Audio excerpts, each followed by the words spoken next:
Hey guys, welcome to my SPG tutorial. This video is going to go over all the basics of the SPG, into some more advanced things. We're going to go over shooting, how to damage enemy vehicles, guerrilla tactics, the basic strategy, and some weaknesses and strengths of the SPG. So I hope you guys enjoy. Hopefully this is helpful, and yeah, enjoy the video. So this first section is going to be pretty basic, just some kind of background information about the SPG. It's used by the insurgent and militia teams. It costs 10 tickets, and up on the screen I'm going to put a picture of the tickets of all the vehicles in the game. The main goal with this vehicle is to kill as many enemy vehicles as you can during a game. So you're just trying to get in the game of bleeding the enemy tickets and cutting their supply lines. So the SPG has always been good, but recently with Alpha 11 it's been upgraded with an optic. Right now you can see me hitting a vehicle from 300, 400 meters with the iron sight, which I thought was pretty impressive until I realized with the optic that you can hit 1,300 meter shots, so it's definitely got a major buff to it now. 1,300 meters! So compared to regular old iron sight, this optic might seem very confusing at first. It's really not that bad. The top T is 100 meters, and the middle triangle is 800 meters. That's dead center on the middle of your screen. So what I like to do is, I'm a squad leader, is I like to look at the vehicle with my 800 meter triangle, and then I get a marker, and then I just move my optic down to that range, which here is 300 meters, and then I fire, and I just kill the logi. Apart from the mere distance factor, another nice thing about the optic is that it is very easy to hit shots repeatedly on the same target because you know exactly where you need to shoot at. Striker's hit 3 times with the SPG, Striker's dead. In terms of killing a vehicle, it's pretty much common sense. You want to hit them in the side or the rear, and you don't want to hit them in the front because vehicles have the most armor in the front. So in the future, OWI is going to be adding in component damage to the vehicles, so like if you shoot a vehicle in the tracks, you'll be able to immobilize it, or if you shoot it in the turret, maybe the turret will move slower.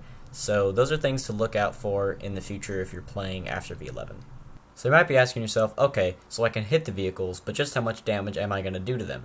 Well, I can tell you for MRAPs, trucks, technicals, and I think the scout car, it'll be a one-shot kill, and the troops will not have any chance to get out of their vehicle before it blows up.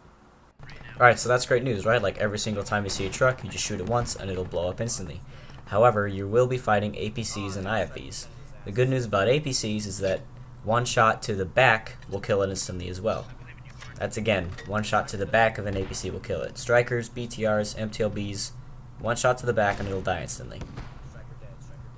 So obviously the weakest spot to an IFV is going to be the back, just like an APC.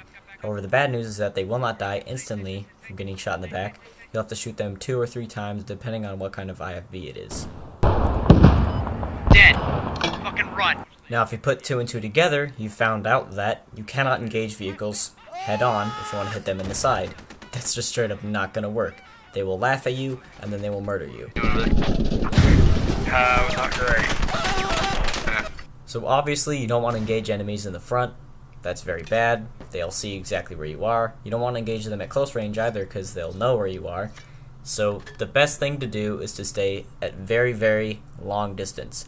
You want to take long distance shots, you want to flank wide around the map to get there. You want to take very unexpected angles that the enemy doesn't think that you're going to be shooting from.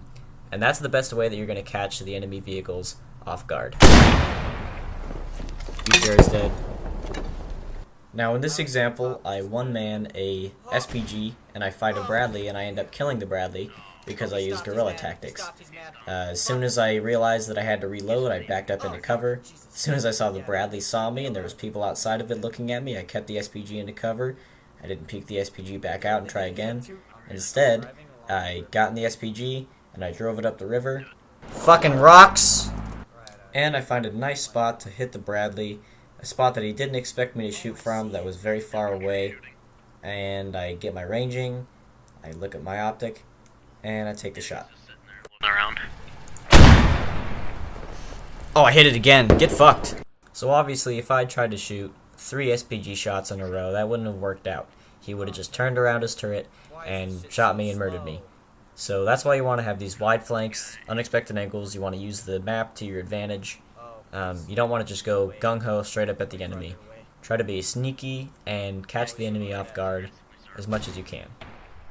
Oh, he's dead. Get fucked. Another essential factor to guerrilla tactics is having a driver and a gunner so that you can be faster, basically. You want to be able to get those shots out as fast as you can if you run up on an enemy vehicle, like in this example. So one thing that I've found is that in terms of the militia team, it's important to think about how they would play out in real life. Like, how would the tactics of Chechnyan guerrillas play out in real life?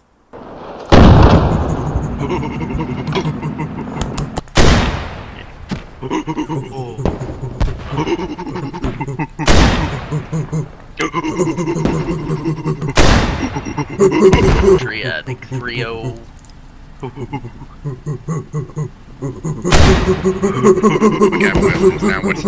Alright, so all jokes aside, in this section I'm going to be talking about the counters to the SPG. Now, one of the main counters of the SPG is just plain old infantry. You know, you're standing straight up in the back of a pickup truck. It's not that hard to kill you. You don't need any fancy weapon to kill somebody who's using an SPG. Now, in this example, there's a lot of infantry near me, and somehow I miraculously didn't get killed. However, you need to be very careful of infantry. Obviously, it's very important to keep the SPG away from objectives, because there's going to be infantry there that will kill you out of the SPG and you won't be able to get back to it. So it's important to stay away from the objectives and to not use the SPG purely as a means of transport. Another thing to look out for while you're in your SPG is vehicle crews that are intelligent and know what they're doing.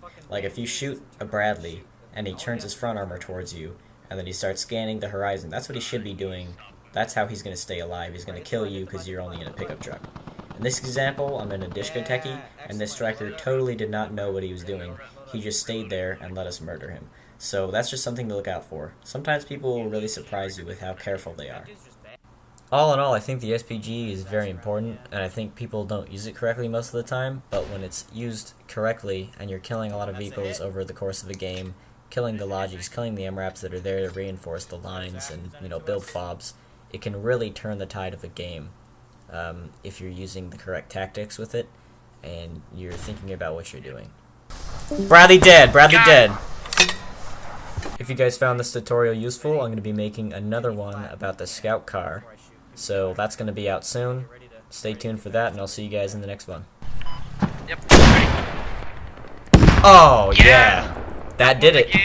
That Again. fucking did it! The game was won with the Bradley Wow. kill. Boyos. We shot him in the butt and it blew up. Amen, brother. Good work, Corn.